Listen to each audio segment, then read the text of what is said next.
Imagine spending your entire life building the case against God, using the most powerful tool humanity has ever created, science, to prove, once and for all, that there is no creator, no design, no meaning. That's exactly what one man set out to do. His name was Francis Collins, and what he found changed everything. Francis Collins wasn't just any scientist. He was the man chosen to lead the Human Genome Project, the most ambitious scientific mission in human history. A project that would decode 3 billion letters of human DNA, the blueprint of life itself. Born in a small farm in Virginia, Collins grew up in a home with little religion. By the time he reached Yale and then the University of North Carolina, he had made his decision. God did not exist. Science had the answers.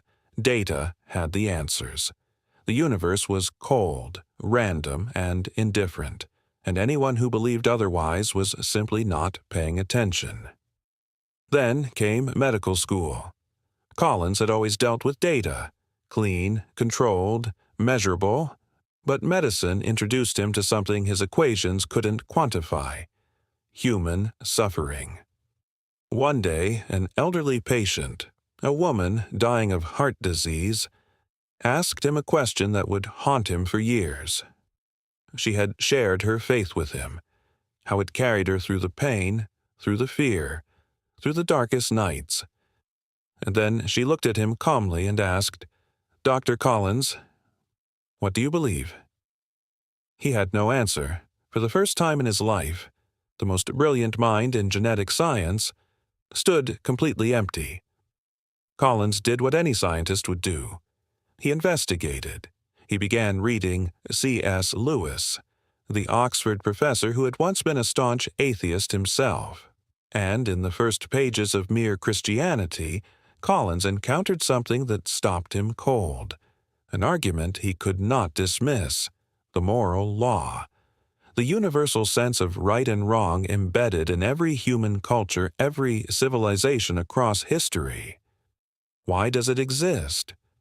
Evolution could explain physical traits, but no equation could explain why human beings, across thousands of years and thousands of cultures, all feel guilt, all feel that some things are simply wrong. Collins later wrote, "Within the first 3 pages, I realized that my arguments against faith were those of a schoolboy." The fortress of certainty he had built over decades had a crack. The breaking point came on a hiking trail in the Cascade Mountains. Collins had been wrestling for months, running from a conclusion his own mind kept leading him to. And that morning, standing before a frozen waterfall in the wilderness, he finally stopped running. He knelt on the cold ground. And for the first time in his adult life, the man who had mapped the human genome, who had spent decades in the cold light of laboratories, he prayed. Not a scientific hypothesis, not a theory to be tested, a surrender. But Collins didn't abandon science. He doubled down on it.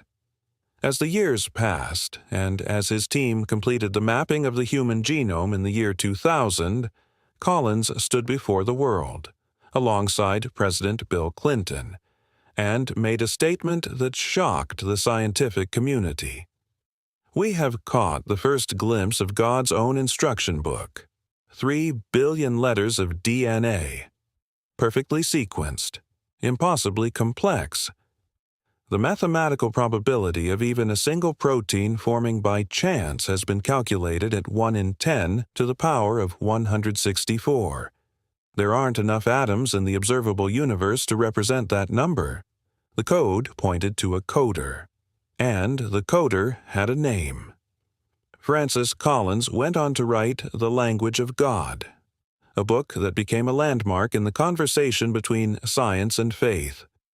He founded the BioLogos Foundation, dedicated to showing that science and Christianity are not enemies.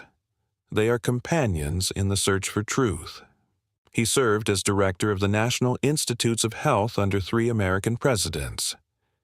The man who once called himself in his own words, an obnoxious atheist, became one of the most articulate voices for faith in the modern world. Not despite his science, because of it. The universe is 13.8 billion years old.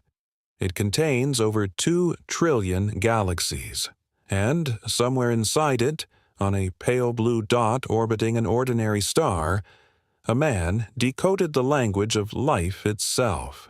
And at the end of the code, in the silence of a frozen mountain morning, he found what he wasn't looking for. If you've ever wondered whether science and faith can coexist, Francis Collins is your answer. If you've ever doubted that God could reach even the most hardened heart, Francis Collins is your proof. This has been Eternal Witness. Subscribe, because every week there's another story like this one. Stories that will make you believe again.